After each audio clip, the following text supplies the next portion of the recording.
Ituturo ko na po sa inyo po ang pinaka-powerful na pampaswerte, lalo na tungkol sa usapin ng bigas.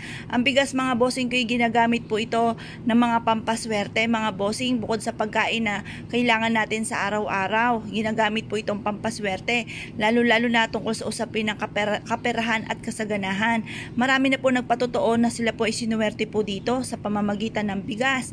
Ito po mga bossing ko, pumili ka lamang na mabibintog na butil ng bigas. At pagkatapos mga bossing ko, ito po ay ilagay nyo po sa isang pouch na kulay dilaw or kaya ay kulay pula.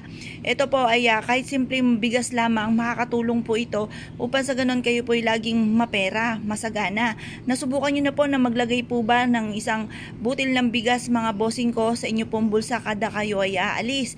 Kung hindi nyo pa ito nagagawa, abay gawin nyo po ito at ito po yung makakatulong upang sa ganon mas maging masagana ang inyo pong pamumuhay. At sa inyo pong benta mga bossing ko ay laging magkaroon ka ng malaking benta.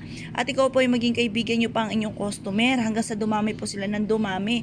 Matutuwa ang mga customer ninyo sa ganda ng inyong mga produkto at ito po ay lalago ang inyong pong negosyo. Ganon din po mga bossing ko, kayo po ay kung masipag na tao at parang lubog ka pa rin sa pagkakautang, ang dami-dami mga utang, mainam na gamitan nyo po ito ng bigas mga bossing. Pili ka lamang na mabibintog na butil ng bigas at makakatulong po ito upang sa ganon instead na ikaw ay malasin ay puro swerte naman ang dumating sa buhay po ninyo.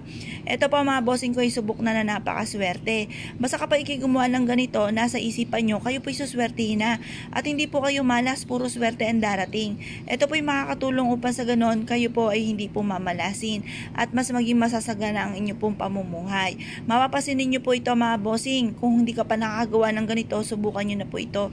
Maglagay ka rin ng isang baso ng bigas sa likod ng pintuan po ninyo, pero isasaing nyo rin po yun kasi ang bigas ay binubukbok, sayang po kapag nagtatapon ng grasya. Tingnan nyo po yan, baka po madumi na, hugasan nyo po mabuti at isaing. Pagtapos ay maglagay ka muli ng panibagong bigas sa likod ng pintuan ninyo or magsabit ka po sa may screen po ng inyo pong pintuan. Pwede rin naman maglagay ka ng ilang butil mga bossing ko sa ilalim ng inyo pong unan. Makakatulong po ito upang sa ganon kayo po ay swertihin at hindi po kayo mamalasin. Ito po ay subok na napakaswerte.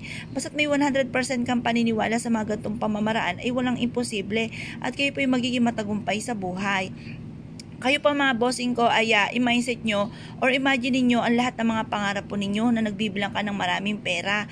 Tapos sabayan nyo po ng ganito. Matutupad po yan mga bossing at magugulat ka na lamang nabubulaga sa inyo ang napakaraming swerte ng mga hindi mo inaasahan mga bossing dahil yan po ay isa rin sa mga subok ko na.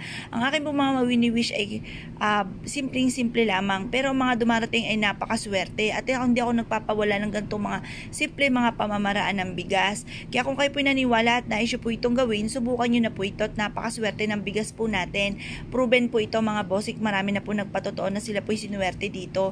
Kaya kung kayo po naniwala at na-issue po itong gawin, subukan nyo na po ito at ito po ay matutuwa kayo dahil sa dami ng mga blessing na darating.